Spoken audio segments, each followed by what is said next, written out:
الحمد لله نحمده ونستعينه ونستغفره ونتوكل عليه ونعوذ بالله من شرور أنفسنا ومن سيئات أعمالنا من يهده الله فلا مضل له ومن يضلل فلا هادي له وأشهد أن لا إله إلا الله وحده لا شريك له وأشهد أن محمدا عبده ورسوله أرسله بالهدى ودين الحق ليظهره على الدين كله ولو كره المشركون. اللهم صل على محمد وعلى آل محمد كما صليت على إبراهيم وعلى آل إبراهيم إنك حميد مجيد. اللهم بارك على محمد وعلى آل محمد كما باركت على إبراهيم وعلى آل إبراهيم إنك حميد مجيد. أما بعد فإن خير الكلام كلام الله وخير الهدي هدي محمد صلى الله عليه وسلم وشر الأمور محدثاتها وكل محدثة بدعة وكل بدعة ضلالة وكل ضلالة في النار. أيها الناس أوصيكم وإياي أولا بتقوى الله. رب اشرح لي صدري ويسر لي أمري واحلل عقدة من لساني يفقهوا قولي. إن أريد إلا الإصلاح ما استطعت وما توفيقي إلا بالله عليه توكلت وإليه أنيب. أعوذ بالله من الشيطان الرجيم. يا أيها الذين آمنوا اتقوا الله حق تقاته ولا تموتن إلا وأنتم مسلمون. ഏറ്റവും ആദരണീയരായ സത്യവിശ്വാസികളായ പ്രപഞ്ച സൃഷ്ടാവായ അള്ളാഹുവിൻ്റെ നിയമങ്ങൾക്ക് കീഴൊതുങ്ങിക്കൊണ്ട് മുസ്ലിമായി ജീവിക്കണമേ എന്ന് ആദ്യമായി ഉണർത്തുകയാണ്, വസിയത്ത് ചെയ്യുകയാണ്. ഞാനും നിങ്ങളും മുസ്ലിമായി ജീവിക്കുന്നത് കൊണ്ട് മറ്റൊരാൾക്കും ഒരു ഉപദ്രവവും വരാനില്ല. എൻ്റെയും നിങ്ങളുടെയും വിശ്വാസമോ ആചാരങ്ങളോ അനുഷ്ഠാനങ്ങളോ നമ്മുടെ കുടുംബത്തിൽ നമ്മൾ ഒരാൾ മാത്രമാണ് മുസ്ലിമായിട്ടുള്ളത്, ബാക്കിയുള്ളവരൊക്കെ അമുസ്ലിമീങ്ങളാണ് എങ്കിൽ പോലും ഒരാൾക്കും ഒരു ഉപദ്രവവും ഇല്ലാത്ത വിശ്വാസമാണ് നമ്മുടെ വിശ്വാസം. ആചാരങ്ങളും അനുഷ്ഠാനങ്ങളുമാണ് നമ്മുടെ ആചാരങ്ങളും അനുഷ്ഠാനങ്ങളും. ഞാനും നിങ്ങളും ഈ പ്രപഞ്ചത്തിന്റെ സൃഷ്ടാവ് ഏകനാണ് എന്ന് വിശ്വസിക്കുന്നത് മറ്റൊരാൾക്കൊരു ഉപദ്രവം വരുന്ന വിഷയമല്ല. ഈ പ്രപഞ്ചത്തിന്റെ സൃഷ്ടാവ് മാത്രമാണ് ആരാധനക്കർഹൻ, മറ്റുള്ളവരൊക്കെ അവന്റെ സൃഷ്ടികളാണ് എന്ന് നമ്മൾ വിശ്വസിക്കുന്നത് കൊണ്ടും മറ്റൊരാൾക്ക് ഒരു ദോഷവും വരാനില്ല. 5 നേരം നമ്മൾ ആ സൃഷ്ടാവിന്റെ മുമ്പിൽ നമ്മൾ സുജൂദ് ചെയ്യുന്നത് കൊണ്ട് മറ്റൊരാൾക്കും ഒരു ഉപദ്രവം വരാനില്ല. നമ്മൾ നോമ്പ് നോക്കുന്നത് കൊണ്ടോ സക്കാത്ത് നിർവഹിക്കുന്നത് കൊണ്ടോ മറ്റുള്ളവർക്ക് ഗുണമല്ല ഈ ഇബാദത്തുകൾ കൊണ്ടും ദോഷം ഒരാൾക്കും വരാനില്ല. അപ്പോ നമ്മളുടെ വിശ്വാസം അത് മറ്റൊരാളെ നമ്മൾ വിശ്വസിക്കുകയും ആചരിക്കുകയും അനുഷ്ഠിക്കുകയും ചെയ്യുന്ന കാര്യങ്ങൾ മറ്റൊരാളും ചെയ്യണമെന്ന് നമ്മൾ നിർബന്ധിക്കുമ്പോ അവിടെയാണ് ഉപദ്രവകരമാകുന്നത്. ഞാൻ ഏകനായ ദൈവം ഏകനാണെന്ന് വിശ്വസിക്കുന്നു, അതുപോലെ നീയും വിശ്വസിച്ചിരിക്കണം, അല്ലെങ്കിൽ നിന്റെ തലയാൻ വെട്ടും, അല്ലെങ്കിൽ നിന്നെ ഞാൻ ഉപദ്രവിക്കും എന്ന് പറയുമ്പോൾ അത് അക്രമമാണ്, ഏകാധിപത്യ പ്രവണതയാണ്. അതിനാണ് നമ്മൾ ഫാഷിസം എന്ന് പറയുന്നത്. ആ ഫാഷിസത്തെ ഇസ്ലാം അംഗീകരിക്കുന്നില്ല. വളരെ കൃത്യമായിട്ട് മുഹമ്മദ് നബി തിരുമേനി സല്ലല്ലാഹു അലൈഹി വസല്ലമയോട് അല്ലാഹ് പറയാ, വലൗ ശാഅ റബ്ബുക ലആമന മൻ ഫിൽ അർദി കുല്ലുഹും ജമീഅ അഫഅൻത തുക്രിഹുൻ നാസ ഹത്താ യകൂനൂ മുഅ്മിനീൻ. വലൗ ശാ റബ്ബുക, നിന്റെ റബ്ബ് ഉദ്ദേശിച്ചിരുന്നുവെങ്കിൽ ആമന മൻ ഫിൽ അർളി കുല്ലുഹും ജമിഅ, ഭൂമിയിലുള്ള മുഴുവൻ മനുഷ്യരും വിശ്വസിക്കുമായിരുന്നു, ഏകനായ റബ്ബിൽ വിശ്വസിക്കുമായിരുന്നു. എന്നിട്ട് അള്ളാഹു പ്രവാചക തിരുമേനിയോടും ഖുർആൻ അംഗീകരിക്കുന്ന ഓരോ മുസ്ലിമിനോടും ചോദിക്കുക, അഫ അന്ത തുക്രിഹുൻ നാസ, നീ നിർബന്ധിക്കുകയാണോ ഹത്താ യകൂനു മുഅ്മിനൻ, അവർ വിശ്വാസിയാവണമെന്ന്? അത് പാടില്ല. ഒരാളെയും വിശ്വാസം സ്വീകരിക്കണമെന്ന് നിർബന്ധിക്കാൻ പാടില്ല. വളരെ കൃത്യമായിട്ട് ലോകത്ത് കഴിഞ്ഞു പോയ പ്രവാചകന്മാരൊക്കെ ജനങ്ങളോട് പറഞ്ഞൊരു കാര്യമാണത്. വമാ അലൈനാ ഇല്ലൽ ബലാഉൽ മുബീൻ, ഈ സത്യസന്ദേശം വ്യക്തമായി നിങ്ങൾക്ക് എത്തിച്ചു തരിക എന്നതല്ലാത്ത ഒരു ബാധ്യതയും ഞങ്ങളിലില്ല. നമുക്ക് നമ്മുടെ ഭാര്യയോട്, മക്കളോട്, കുടുംബാംഗങ്ങളോട് ഒക്കെ റബ്ബിന് കീഴൊതുങ്ങി ജീവിക്കണം, അതാണ് രക്ഷാമാർഗം, അതാണ് വിജയത്തിന്റെ മാർഗം, അതാണ് ശരി എന്ന് പറയാം. അത് നമുക്ക് വിശ്വസിക്കാം. ഒരാളെയും നിർബന്ധിക്കാൻ പാടില്ല. ലാ ഇക്റാഹ ഫിദ്ദീൻ, മതത്തിൽ ബലാത്കാരമേ ഇല്ല. ബലാത്കാരം ഉണ്ടെങ്കിലല്ലേ മറ്റൊരാളെ നിർബന്ധിക്കൽ വരുള്ളൂ, നമ്മളെ വിശ്വാസം മറ്റൊരാൾക്ക് ഉപദ്രവകരമാവുള്ളൂ. സ്വന്തം മക്കൾ പോലും പ്രായപൂർത്തി എത്തുന്നത് വരെ അവരോട് മാന്യമായി സ്നേഹത്തോടെ കൂടി അങ്ങനെ പറഞ്ഞു കൊടുത്തുകൊണ്ടിരിക്കുക. എന്നിട്ട് അവര് സ്വീകരിക്കുന്നില്ല, നമുക്ക് ഒരു പ്രയാസവും ഇല്ല, ഒരു പ്രശ്നവും ഇല്ല, ഒരു നിലക്ക് ഒരു ഉപദ്രവവും നമുക്ക് അതുകൊണ്ട് വരാനില്ല. സ്വന്തം മാതാപിതാക്കളാണെങ്കിലും സ്വന്തം മക്കളാണെങ്കിലും കുടുംബാംഗങ്ങളാണെങ്കിലും ഒക്കെ മാന്യമായിട്ട് അവർക്ക് അത് പറഞ്ഞു കൊടുക്കുക എന്നുള്ളൊരു ബാധ്യത മാത്രമേ നമുക്കുള്ളൂ. എല്ലാവരെയും സൃഷ്ടിച്ചത് റബ്ബാണ്, എല്ലാവർക്കും ബുദ്ധിശക്തിയും പ്രവർത്തനശേഷിയും നൽകിയത് റബ്ബാണ്. അതുകൊണ്ട് അള്ളാഹ് പറയുന്ന ഒരു വാക്കെന്താ അറിയോ? ലാ ഇക്റ ഫമൻ ശാഅ ഫൽയുമിൻ, സൗകര്യമുള്ളവൻ വിശ്വസിച്ചോട്ടെ. ഫമൻ ശാഅ ഫൽയക്ഫുർ, സൗകര്യമുള്ളവൻ അവിശ്വസിച്ചോട്ടെ. ഇന്നാ അഅ്തദ്നാ ലിദ്ദാലിമീന നാറാ, എന്നാൽ അതിക്രമം കാണിക്കുന്ന ആളുകളെ നരകത്തിൽ നാം ശിക്ഷിക്കുക. അപ്പൊ അള്ളാഹ് കൈകാര്യം ചെയ്യും. ബുദ്ധി കൊടുത്ത്, പ്രവർത്തനശേഷി കൊടുത്ത്, ചിന്താശേഷി കൊടുത്ത് സൃഷ്ടിച്ച റബ്ബ്, ആ റബ്ബ് കൈകാര്യം ചെയ്തുകൊള്ളും. നിന്റെ ബാധ്യത എന്ത് മാത്രമാണ്? ഇതാണ് സത്യം എന്ന് ജനങ്ങൾക്ക് പറഞ്ഞു കൊടുക്കുക, ഇത് മാത്രമാണ്. ഒരാളെയും നിർബന്ധിക്കേണ്ടതില്ല. അപ്പൊ അതാ ഞാൻ പറഞ്ഞത്, നമ്മൾ ഏകദൈവ വിശ്വാസിയായി ലാ ഇലാഹ ഇല്ലല്ലാഹ് എന്നത് അംഗീകരിക്കുന്നു എന്നത് കൊണ്ടോ, നമ്മൾ 5 നേരം നമസ്കരിക്കുന്നത് കൊണ്ടോ, നോമ്പനുഷ്ഠിക്കുന്നത് കൊണ്ടോ, സക്കാത്ത് കൊടുക്കുന്നത് കൊണ്ടോ, ഹജ്ജ് ചെയ്യുന്നത് കൊണ്ടോ ഒന്നും ലോകത്ത് ഒരാൾക്കും ഒരു ഉപദ്രവവും വരാനില്ല. അപ്പൊ ഇസ്ലാമിക വിശ്വാസം എന്ന് പറയുന്നത് മറ്റൊരാൾക്കും ഒരു ഉപദ്രവവും ഇല്ലാത്ത വിശ്വാസമാണ്. വളരെ കൃത്യമായിട്ട് അള്ളാഹ് പറയാ, ലാ ഇക്റാഹ ഫിദ്ദീൻ, മതത്തിൽ ബലാത്കാരമില്ല, ബലം പ്രയോഗിക്കലില്ല. ഖദ് തബയ്യന റുശ്ദു മിനൽ ഗയ്യ്, വഴികേടിൽ നിന്ന് സന്മാർഗം ഇതാ തെളിഞ്ഞ് വ്യക്തമായിരിക്കുന്നു. ഫമൻ യക്ഫുർ ബിത്താഗൂതി വയുമിൻ ബില്ലാഹ്, ആരെങ്കിലും ദുർമൂർത്തികളെ അവിശ്വസിക്കുകയും അല്ലാഹുവിൽ വിശ്വസിക്കുകയും ചെയ്യുന്നു ഒരിക്കലും മുറിഞ്ഞു പോവാത്ത ഫലവത്തായ വിജയത്തിന്റെ ഒരു പാശത്തിൽ കയറിലാണ് അവൻ മുറുകെ പിടിച്ചിരിക്കുന്നത്. ജീവിതത്തിൽ ഒരിക്കലും ആടി ഉലഞ്ഞു പോകാത്ത, നശിച്ചു പോകാത്ത, തകർന്നു പോകാത്ത, പരാജയം നേരിടാത്ത ഒരു ബലവത്തായ കയറിലാണ് അവൻ മുറുകെ പിടിച്ചിരിക്കുന്നത്, സത്യസന്ദേശം സ്വീകരിച്ചവൻ. അതുകൊണ്ട് ഇഷ്ടമുള്ളവർക്ക് അത് സ്വീകരിക്കാം, വേണമെന്ന് തോന്നുന്നവർക്ക് അത് സ്വീകരിക്കാം, ഒരാളെയും നിർബന്ധിക്കേണ്ടതില്ല. അപ്പൊ നമ്മളെ വിശ്വാസം, ഒരു മുസ്ലിമിന്റെ വിശ്വാസം, അവന്റെ ആചാരാനുഷ്ഠാനങ്ങൾ ഒരാൾക്കും സ്വന്തം കുടുംബാംഗങ്ങളിലെ അംഗങ്ങൾക്ക് പോലും ഒരു ഉപദ്രവവും ചെയ്യാത്ത വിശ്വാസമാണ്. ആ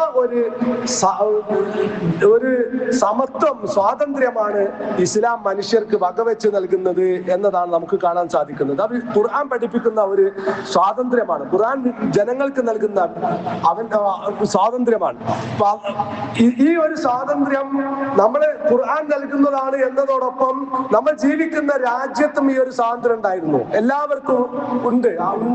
ഭരണഘടന വകവെച്ച് നൽകുന്നുണ്ട് ഈ ഒരു സ്വാതന്ത്ര്യം. ഇഷ്ടമുള്ള മതം സ്വീകരിക്കുക, ഇഷ്ടമുള്ള വിശ്വാസവും ആചാരാനുഷ്ഠാനങ്ങളും സ്വീകരിക്കുക, അത് ശരിയാണെന്ന് വിശ്വസിക്കുന്നതോടൊപ്പം മറ്റുള്ളവരോട് പറയുക, ഇതൊക്കെ ഈ ഭരണഘടന കൂടി നൽകുന്ന സ്വാതന്ത്ര്യമാണ്. ഇപ്പൊ ഇസ്ലാം അംഗീകരിക്കുന്നതാണോ എന്നതോടൊപ്പം.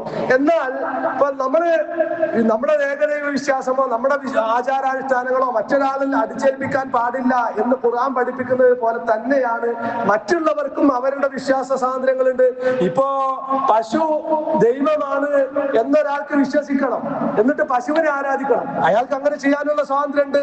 എന്നാൽ പശു പ്രപഞ്ചത്തിലെ കോടിക്കണക്കിന് സൃഷ്ടികളിൽ പ്രപഞ്ചനാഥനായ അള്ളാഹുവിന്റെ സൃഷ്ടികളിൽപ്പെട്ട ഒരു സൃഷ്ടി മാത്രമാണ് പശുവും എന്ന് വിശ്വസിക്കുന്ന, അതിനനുസരിച്ച് പ്രവർത്തിക്കുന്ന ആളുകൾക്ക് അത് പ്രവർത്തിക്കാനുള്ള സ്വാതന്ത്ര്യമുണ്ട്.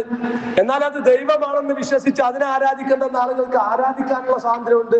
പക്ഷെ അങ്ങനെ ആരാധിക്കുന്ന ആളുകൾ ഞങ്ങളുടെ ദൈവമാണ് പശു, നിങ്ങളും അതിനെ ദൈവമായി കാണണം, ഇല്ലെങ്കിൽ നിങ്ങളെ ഞങ്ങൾ ആക്രമിക്കും, കൊല്ലും, അടിച്ചു കൊല്ലും എന്നൊക്കെ പ്രചരിപ്പിക്കുകയും പ്രാവർത്തികമാക്കുകയും ചെയ്യുന്നിടത്താണ് ഫാഷിസം കടന്നു വരുന്നത്. ആ ഫാഷിസത്തെയാണ് ഇസ്ലാം അംഗീകരിക്കുന്നില്ല എന്ന് പറഞ്ഞത്. ഇസ്ലാം മനുഷ്യർക്ക് വിശ്വാസ സ്വാതന്ത്ര്യം അനുവദിച്ചു നൽകുന്നുണ്ട്.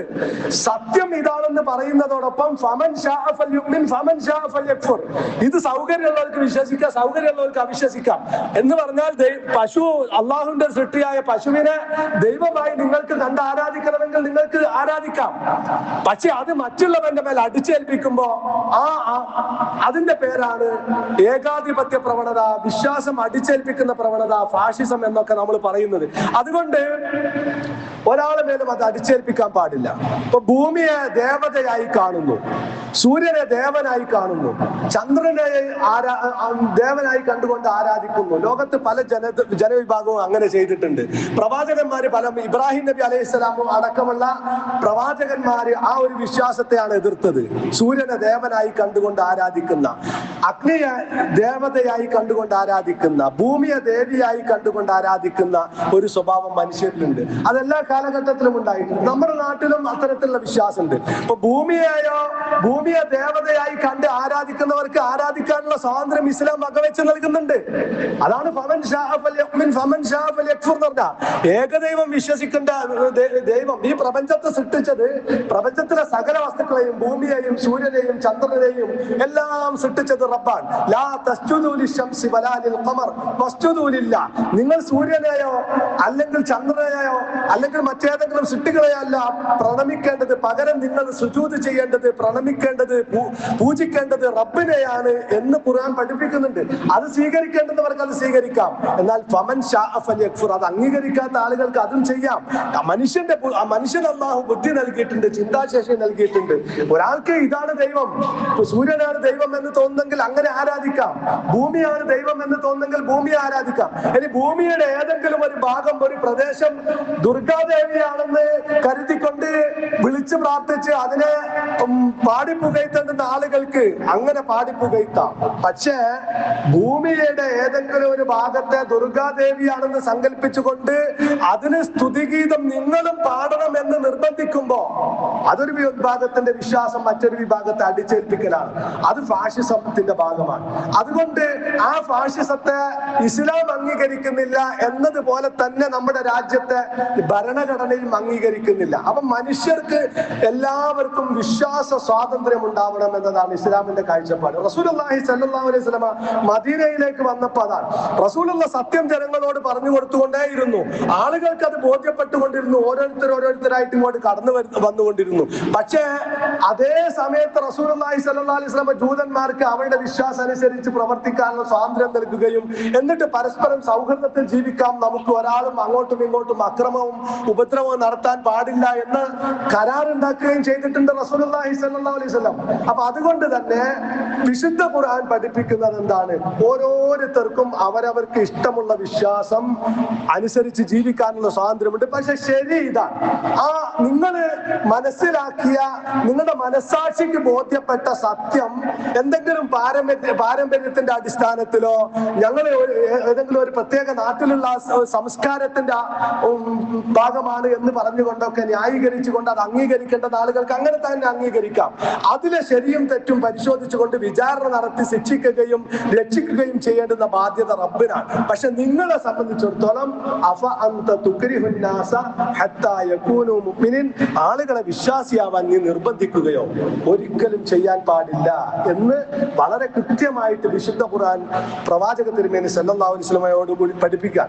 അപ്പൊ അതുകൊണ്ട് നമ്മുടെ നാട്ടില് പലപ്പോഴും ഈ സ്വാതന്ത്ര്യം നഷ്ടപ്പെട്ടു പോകുന്ന ഒരു അവസ്ഥയിലേക്ക് എത്തുന്നുണ്ടോ എന്ന് നമ്മൾ സംശയിക്കുകയാണ്. അപ്പൊ റസൂലുള്ളാഹി സ്വല്ലല്ലാഹു അലൈഹി വസല്ലമ ജനങ്ങൾക്ക് മുഴുവൻ ആ സ്വാതന്ത്ര്യം വകവെച്ചു കൊടുത്തിട്ടുണ്ട്. നമുക്ക് കാണാം ചരിത്രത്തില് ഒരിക്കൽ അബുൽ ഖൈസ് ഗോത്രത്തിൽപ്പെട്ട ഒരു ദൗത്യ സംഘം റസൂലുള്ളാഹിന്റെ അടുക്കൽ മദീന പള്ളിയിൽ വരിക. അബുൽ ഖൈസ് ഗോത്രത്തിൽപ്പെട്ട ഒരു ദൗത്യ സംഘം റസൂലുള്ളാഹിന്റെ മദീന പള്ളിയിൽ വന്നിട്ട് അവര് പറഞ്ഞു, റസൂലെ, ഞങ്ങൾ ഇസ്ലാം സ്വീകരിക്കാൻ വേണ്ടി വന്നതാണ്. റസൂലുള്ളാഹി സ്വല്ലല്ലാഹു അലൈഹി വസല്ലമ അവരോട് ചോദിച്ചു, നിങ്ങൾ ഈ വന്ന ആളുകൾ മാത്രമാണോ ഇസ്ലാം സ്വീകരിക്കുന്നത്, അല്ല നിങ്ങളെ നാട്ടിലുള്ള മുഴുവൻ ആളുകളെയും പ്രതിനിധീകരിച്ചുകൊണ്ട് നിങ്ങളുടെ നാട്ടിലുള്ള മുഴുവൻ ആളുകളുമാണോ ഇസ്ലാം സ്വീകരിക്കുന്നത്?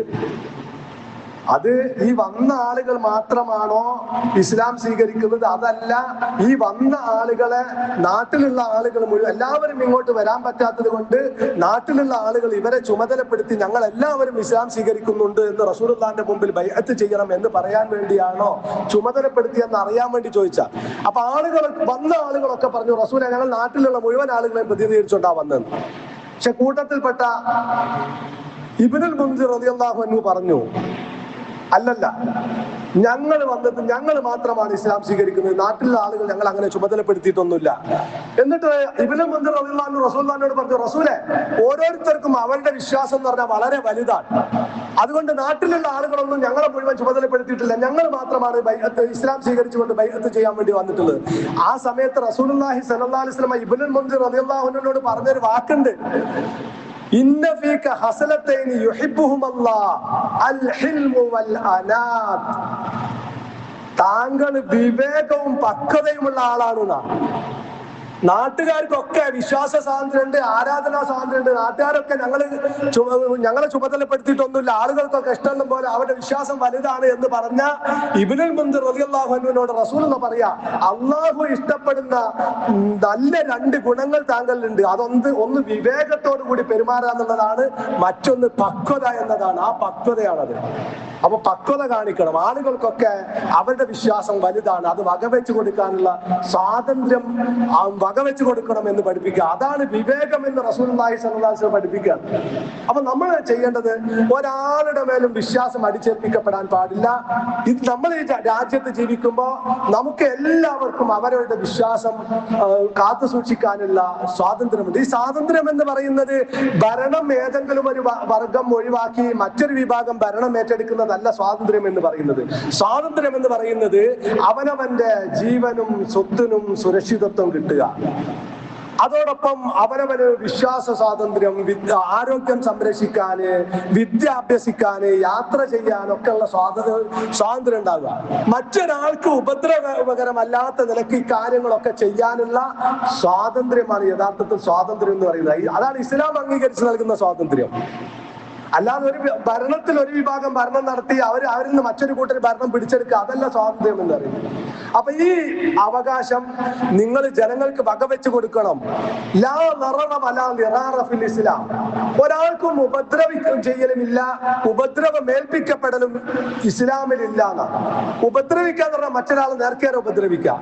ഉപദ്രവം ഏൽപ്പിക്കപ്പെടുക എന്ന് പറഞ്ഞാൽ നമ്മുടെ പ്രവർത്തനം മറ്റൊരാൾക്ക് ഉപദ്രവകരമായി മാറുന്ന ഒരു അവസ്ഥ ഉണ്ടാവുക. എന്ന് പറഞ്ഞാൽ നമ്മൾ പരസ്യമായ ഒരു സ്ഥലത്ത് നിന്ന് പുക വലിച്ചിട്ട് ആ വലിച്ചൂതുന്ന പുക മറ്റൊരാൾക്ക് ഉപദ്രവം, അതാ ഉപദ്രവം ഏൽപ്പിക്കപ്പെടുക എന്ന് പറഞ്ഞാൽ. അപ്പൊ നേർക്കുനേരെ ഉപദ്രവിക്കാനും പാടില്ല, മറ്റൊരാൾക്ക് ഉപദ്രവകരമാകുന്ന കാര്യം നമ്മൾ ചെയ്യാനും പാടില്ല. ലാ ദററ വലാ ദിറാറ ഫിൽ ഇസ്ലാം എന്ന് അള്ളാഹുവിന്റെ റസൂൽ പഠിപ്പിച്ച. അപ്പം മനുഷ്യർക്ക് വിശ്വാസ സ്വാതന്ത്ര്യം അനുവദിച്ചു കൊടുക്കുകയും എല്ലാവർക്കും അവരുടെ വിശ്വാസം വലുതാണ് എന്ന് കാണാനുള്ള സ്വാതന്ത്ര്യം വകവെച്ചു കൊടുക്കുകയും ചെയ്യുക എന്ന് പറഞ്ഞത് ഇസ്ലാം പഠിപ്പിക്കുന്നതാണ്. അതാണ് യഥാർത്ഥ സ്വാതന്ത്ര്യം. ആ സ്വാതന്ത്ര്യം ഒരിക്കലും നമുക്ക് നഷ്ടപ്പെടാൻ പാടില്ല. വിശ്വാസികളും അത് അംഗീകരിച്ച് പ്രവർത്തിക്കേണ്ടവരാണ് എന്ന് എന്നതാണ് ഇന്നത്തെ ഖുത്ബയിലൂടെ നമ്മൾ മനസ്സിലാക്കിയിട്ടുള്ളത്. നമ്മൾ എത്ര സത്യവും നീതിയും ധർമ്മവും സ്വാതന്ത്ര്യവും ഒക്കെ പറഞ്ഞാലും വിശുദ്ധ ഖുർആൻ നമ്മോട് താക്കീത് നൽകുന്ന, അല്ലെങ്കിൽ അള്ളാഹു നമുക്ക് നൽകുന്ന ഒരു മുന്നറിയിപ്പ് നമുക്ക് ഓർമ്മ വേണം. അതിതാണ് ഞാൻ തുടക്കത്തിൽ ഞാൻ കേൾപ്പിക്കാൻ, നിങ്ങളുടെ സമ്പത്തിലും നിങ്ങളുടെ ശരീരത്തിലും തീർച്ചയായും നിങ്ങൾ പരീക്ഷണം നേരിടുക തന്നെ ചെയ്യും. അപ്പൊ നമ്മൾ എത്ര സത്യവും നീതിയും ധർമ്മവും സാഹോദര്യവും ഒക്കെ പ്രസംഗിക്കുകയും അതിനനുസരിച്ച് പ്രവർത്തിക്കുകയും ചെയ്താലും അള്ളാഹുവിന്റെ ഖുർആനിലുള്ള ഈ മുന്നറിയിപ്പ് നമുക്ക് ഓർമ്മപ്പെടണം. അതിതാണ് തീർച്ചയായും നിങ്ങൾ പരീക്ഷിക്കപ്പെടുക തന്നെ ചെയ്യും. ഫീ അംവാലിക്കും നിങ്ങളുടെ സമ്പത്തിൽ, അൻഫുസിക്കും നിങ്ങളുടെ ശരീരത്തിൽ, വല തസ്മഉന്ന മിനല്ലദീന ഊതുൽ കിതാബ മിൻ ഖബ്ലിക്കും നിങ്ങൾക്ക് മുമ്പ് വേദഗ്രന്ഥം നൽകപ്പെട്ട ജൂത ക്രിസ്ത്യാനികളിൽ നിന്ന്, വേദഗ്രന്ഥക്കാരിൽ നിന്ന് നിങ്ങൾക്ക് കേൾക്കേണ്ടി വരും. വമിനല്ലദീന അശ്റകൂ അതുപോലെ തന്നെ നിങ്ങൾ ജീവിക്കുന്ന നാട്ടിലെ ബഹുദൈവ വിശ്വാസികളിൽ നിന്ന് നിങ്ങൾക്ക് കേൾക്കേണ്ടി വരും. എന്ത്? അദൻ കസീറ, ധാരാളം ഉപദ്രവത്തിന്റെ വാർത്തകൾ, അവരുടെ ഒരുപാട് ഉപദ്രവങ്ങളുടെ വാർത്തകൾ നിങ്ങൾക്ക് കേൾക്കേണ്ടി വരും. അപ്പൊ അവരിൽ നിന്ന് ഒരുപാട് ഉപദ്രവങ്ങൾ നിങ്ങൾ കേൾക്കേണ്ടി വരും എന്നാണ് അള്ളാഹ് പറയുന്നത്. അതിന് നിങ്ങൾക്ക് അള്ളാഹു ഏർപ്പെടുത്തിയ ഒരു പരീക്ഷ. എന്നിട്ട് അള്ളാഹ് പറയാം,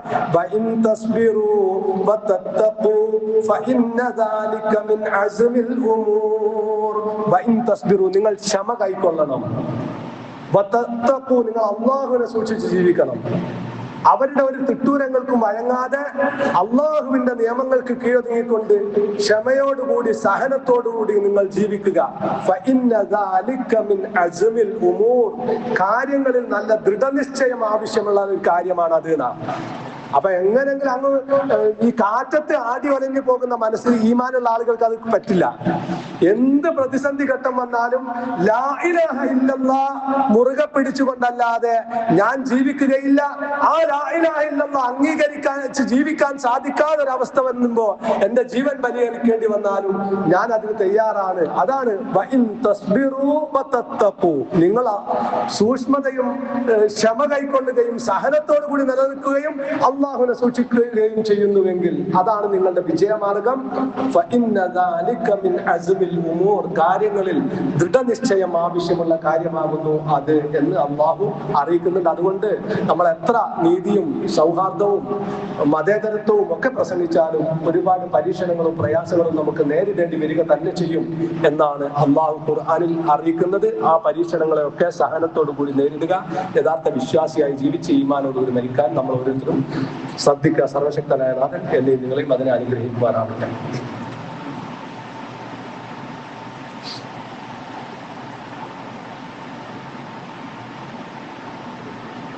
അൽഹംദുലില്ലാഹ് വസല്ലല്ലാഹു അലാ നബിയ്യിനാ മുഹമ്മദിൻ അശ്റഫിൽ മഖ്ലൂഖീന റഹ്മത്തൻ ലിൽ ആലമീൻ വഅലാ ആലിഹി വസഹ്ബിഹി വഅലാ ജമീഇൽ അംബിയാഇ വൽ മുർസലീൻ വത്താബിഈന ലഹും ബിഇഹ്സാൻ ഇലാ യൗമിദ്ദീൻ. തഖ്വല്ലാഹ യാ ഇബാദല്ലാഹ്. ആദരണീയരായ വിശ്വാസികളെ, ഒരിക്കൽ കൂടി അള്ളാഹുവിന്റെ നിയമനിർദ്ദേശങ്ങളെ ജീവിതത്തിൽ പാലിച്ചുകൊണ്ട് യഥാർത്ഥ മുസ്ലിമായി ജീവിക്കണമേ എന്ന് ഉണർത്തുകയാണ്, വസിയത്ത് ചെയ്യുകയാണ്. നമ്മളൊരു രാജ്യത്ത് ജീവിക്കുമ്പോൾ ആ രാജ്യത്ത് ജീവിക്കുന്ന ജനങ്ങളുടെ മുഴുവൻ ജീവനും സ്വത്തിനും സംരക്ഷണം നൽകുകയും സുരക്ഷിതത്വം ലഭിക്കുകയും ആ രാജ്യത്തെ ജനങ്ങൾക്ക് മുഴുവൻ മതവിശ്വാസവും ആരാധനകളും വിദ്യാഭ്യാസം നേടാനും ആരോഗ്യം സംരക്ഷിക്കാനും തൊഴിൽ ചെയ്യാനും യാത്ര ചെയ്യാനും ഒക്കെ തുടങ്ങിയ സ്വാതന്ത്ര്യം മറ്റൊരാൾക്ക് ഉപദ്രവകരമാകാത്ത നിലക്ക് വകവെച്ചു കൊടുക്കണം എന്നതാണ് ഒന്നാം ഖുത്ബയിൽ നാം മനസ്സിലാക്കിയിട്ടുള്ളത്. ഇസ്ലാം അംഗീകരിക്കുന്നത് യഥാർത്ഥ സ്വാതന്ത്ര്യം ഇതാണ്. അതോടൊപ്പം ജീവിക്കുന്ന രാജ്യത്തോട് സ്നേഹമുണ്ടാവുക. നമ്മുടെ വിശ്വാസത്തിൽ ഒരു കടുകുമണിയോളം വിട്ടുവീഴ്ചക്ക് നമ്മൾ തയ്യാറില്ല എന്ന് പറയുമ്പോഴും ജീവിക്കുന്ന രാജ്യത്തെ സ്നേഹിക്കുക എന്ന് പറയുന്നത് ഓരോ മനുഷ്യന്റെയും പ്രകൃതിപരമായ ഒരു വികാരമായിട്ടാണ് നമുക്കത് മനസ്സിലാക്കാൻ സാധിക്കുക. അവനവൻ ജനിച്ചു വളർന്ന നാടിനോടുള്ള സ്നേഹം എന്നത് ഓരോ മനുഷ്യന്റെയും പ്രകൃതിപരമായ വികാരമാണ്. ആ വികാരത്തെ ഇസ്ലാം അംഗീകരിക്കുകയും എന്നിട്ട് സ്വന്തം രാജ്യത്തെ സ്നേഹിക്കുകയും അതിന്റെ നന്മക്ക് വേണ്ടി, അതിലെ ജനങ്ങളുടെ ക്ഷേമത്തിനും ഐശ്വര്യത്തിനും വേണ്ടി പ്രവർത്തിക്കുകയും ചെയ്യുക എന്നതും വിശ്വാസികളുടെ ബാധ്യതയായിട്ടാണ് പഠിപ്പിക്കുന്നത്.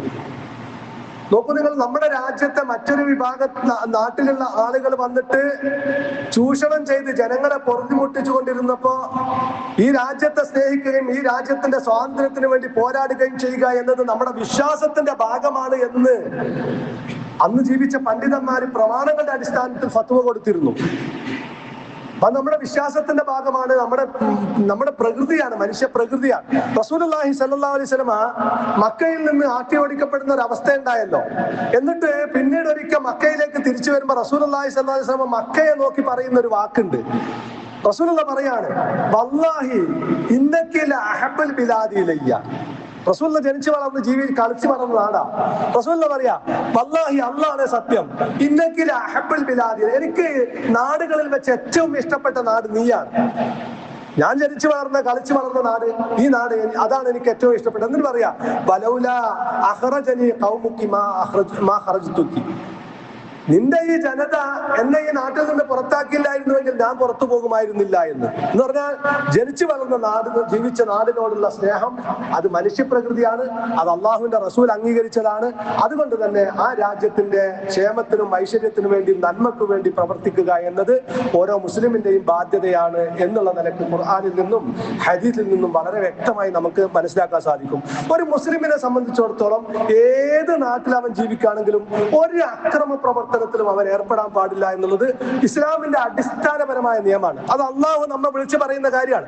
അള്ളാഹു നമ്മെ വിളിക്കുക, യാ ഇബാദി, എന്റെ ദാസന്മാരെ, ഇന്നി ഹറംതുൽ ദുൽമ അലാ നഫ്സി, മറ്റുള്ളവരോട് അതിക്രമം ചെയ്യാന്നുള്ളത് ഞാൻ എന്റെ മേൽ നിഷിദ്ധമാക്കിയിരിക്കുന്നു. ഫലാ തവാലമു, അതുകൊണ്ട് നിങ്ങളും ഒരാളോടും അതിക്രമം കാണിക്കരുതേ. അള്ളാഹ് പറയാ, മറ്റൊരാളോട് അതിക്രമം ചെയ്യാന്നുള്ളത് എന്റെ മേൽ നിഷിദ്ധമാണ്, അതുകൊണ്ട് നിങ്ങളും ഒരാളോടും അതിക്രമം കാണിക്കരുത്.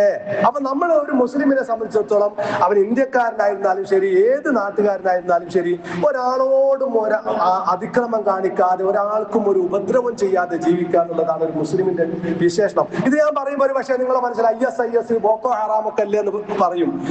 അതൊന്നും ഇസ്ലാം അല്ല എന്ന് മനസ്സിലാക്കിയാൽ മതി. നിങ്ങൾ ഇസ്ലാമല്ല, പ്രമാണങ്ങളിൽ പഠിപ്പിക്കുന്ന ഇസ്ലാമല്ല. അതാരുണ്ടാക്കി എന്നുള്ളതൊക്കെ ചർച്ച വേറെ ചെയ്യണം നമ്മൾ.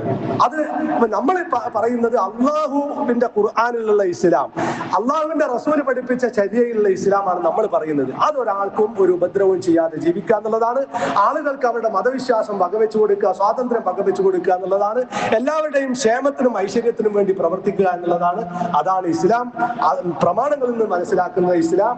മറ്റുള്ളതൊക്കെ ഒരു പക്ഷേ ഇസ്ലാമിന്റെ വളർച്ചയെ തടയണമെന്ന് ആഗ്രഹിച്ചുകൊണ്ട് ഇസ്ലാമിന്റെ പേരിൽ ഇസ്ലാമിൽ കടന്നുകൂടിയ ആളുകൾ, മുസ്ലിം നാമം സ്വീകരിച്ചുകൊണ്ട് കടന്നുകൂടിയ ആളുകളോ അതല്ലെങ്കിൽ ആ നിലക്കുള്ള ആളുകളെ വിലക്കെടുത്തുകൊണ്ടോ ചെയ്യുന്നതായിരിക്കാം.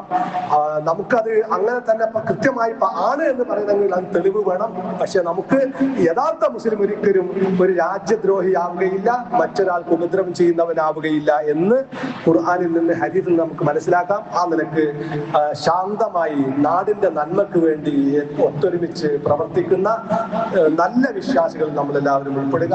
നമുക്ക് ഇഹലോകത്തും രക്ഷപ്പെടണം, പരലോകത്തും രക്ഷപ്പെടണം. നമ്മളൊക്കെ പ്രാർത്ഥിക്കുന്നത് അതാണ്. ദുനിയാവിൽ ജീവിക്കുമ്പോൾ ശാന്തിയോടുകൂടി, സമാധാനത്തോടുകൂടി, സന്തോഷത്തോടുകൂടി ജീവിക്കണം. നമ്മുടെ ഓരോ നേരത്തെയുള്ള പ്രാർത്ഥന അതാണ്. റബ്ബന ആതിനാ ഫിദ്ദുനിയ ഹസന വഫിൽ ആഖിറതി ഹസന. ദുനിയാവിൽ ശാന്തിയോടുകൂടി, സമാധാനത്തോടുകൂടി ജീവിക്കാൻ സാധിക്കണം. അതിനുപരി ആഖിറത്തിൽ രക്ഷപ്പെടാൻ സാധിക്കണം. അതിനാവശ്യമായ വാക്കുകളും പ്രവർത്തനങ്ങളുമാണ് നമ്മുടെ ജീവിതത്തിൽ ഉണ്ടാവേണ്ടത്. സർവശക്തനായ നാഥൻ അവന്റെ നിയമങ്ങൾക്ക് കീഴൊതുങ്ങിക്കൊണ്ട് നല്ലവരായി സജ്ജനങ്ങളായി ജീവിച്ച് ഈമാനോടുകൂടി മരിക്കുന്ന വിശ്വാസികളിൽ, വിജയികളിൽ നമ്മെ ഓരോരുത്തരെയും ഉൾപ്പെടുത്തുമാറാവട്ടെ. റഹ്മാനായ റബ്ബേ, ഈ നാട്ടിൽ നീ എല്ലാ വിഭാഗം ജനങ്ങൾക്കും ശാന്തിയോടുകൂടി, സമാധാനത്തോടുകൂടി ജീവിക്കാവുന്ന ഒരവസ്ഥ, ഒരു അന്തരീക്ഷം നിലനിർത്തി തരുന്ന റഹ്മാനെ. അള്ളാഹുവേ, ഞങ്ങൾക്ക് യഥാർത്ഥ മുസ്ലിമായി ജീവിച്ച് ഈമാനോടുകൂടി മരിക്കാൻ ഞങ്ങൾക്ക് നീ തൗഫീഖ് നൽകണ റഹ്മാനെ. അള്ളാഹുവേ, ഞങ്ങൾ അറിഞ്ഞും അറിയാതെയും സംഭവിച്ചു പോയ ചെറുതും വലുതുമായ എല്ലാ തെറ്റുകുറ്റങ്ങളും ഞങ്ങളോട് പൊറുക്കണ റഹ്മാനെ. കാരുണ്യവാനായ റബ്ബേ, ഞങ്ങൾക്കും ഞങ്ങളുടെ മാതാപിതാക്കൾക്കും നീ പാപമോചനം നൽകുന്ന റഹ്മാനെ. ഞങ്ങളുടെ മാതാപിതാക്കൾ, ഇണകൾ, സന്താനങ്ങൾ, കുടുംബാംഗങ്ങൾ എല്ലാവരെയും നീ യഥാർത്ഥ മുസ്ലിമായി ജീവിപ്പിക്കുകയും ഈമാനോടുകൂടി മരിപ്പിക്കുകയും നിന്റെ ജന്നാത്തുൽ ഫിർദൗസിൽ ഞങ്ങളെ ഏവരെയും നീ ഒരുമിച്ച് കൂട്ടുകയും ചെയ്യുന്ന റഹ്മാനെ. കാരുണ്യവാനായ റബ്ബേ, ഞങ്ങളുടെ കൂട്ടത്തിൽ നിന്ന് വിട പറഞ്ഞു പോയ വിശ്വാസികളും വിശ്വാസികളുമായിട്ടുള്ള ആളുകൾ, അവരുടെ ബർസഖി ജീവിതം നീ സ്വർഗീയമാക്കി കൊടുക്കുന്ന റഹ്മാനെ. അള്ളാഹുവേ, ഞങ്ങൾ ഓരോരുത്തരെയും നീ ഖബർ ശിക്ഷയിൽ നിന്ന്, നരക ശിക്ഷയിൽ നിന്ന്, മഹ്ശറിലെ പ്രയാസങ്ങളിൽ നിന്ന് കാത്തിരക്ഷിക്കുക സ്വീകരിക്കണം റഹ്മാനെ. ഞങ്ങൾ ഏവരെയും നിന്റെ ജന്നാത്തിൽ ഫിർദൗസിൽ ഒരുമിച്ച് കൂട്ടണം റബ്ബേ. ഭൗതിക ലോകത്ത് ഞങ്ങൾക്ക് സഹിക്കാൻ സാധിക്കാത്ത പരീക്ഷണങ്ങളിൽ നിന്ന്, മാരകമായ രോഗങ്ങളിൽ നിന്ന് ഞങ്ങൾ ഓരോരുത്തരെയും നീ കാത്തു രക്ഷിക്കണം റഹ്മാനെ. കാരുണ്യവാനായ റബ്ബേ, ഞങ്ങളുടെ കൂട്ടത്തിൽ രോഗം കൊണ്ട് കഷ്ടപ്പെടുന്ന ആളുകൾക്ക് നീ രോഗത്തിന് ശമനം നൽകണം റബ്ബേ. എല്ലാ പരീക്ഷണ ഘട്ടങ്ങളിലും ഈമാൻ മുറുകെ പിടിച്ച് ജീവിക്കാൻ ആവശ്യമായ കരുത്തുറ്റ ഈമാൻ ഞങ്ങൾക്ക് നീ പ്രദാനം ചെയ്യണം റഹ്മാനെ. اللهم اغفر للمؤمنين والمؤمنات والمسلمين والمسلمات والأحياء منهم والأموات إنك مجيب الدعوات ويا قاضي الحاجات. اللهم أجرنا من النار، اللهم أجرنا من النار، اللهم أجرنا من النار. ربنا اصرف عنا عذاب جهنم إن عذابها كان غراما إنها ساءت مستقرا ومقاما. ربنا هب لنا من أزواجنا وذرياتنا قرة أعين واجعلنا للمتقين إماما. ربنا اغفر لنا ولإخواننا الذين سبقونا بالإيمان ولا تجعل في قلوبنا غلا للذين آمنوا. ربنا إنك رؤوف رحيم. ربنا تقبل منا إنك أنت السميع العليم وتب علينا إنك أنت التواب الرحيم واغفر لنا يا غافر المذنبين. آمين برحمتك يا أرحم الراحمين. وصلى الله على نبينا محمد وعلى آله وصحبه وسلم.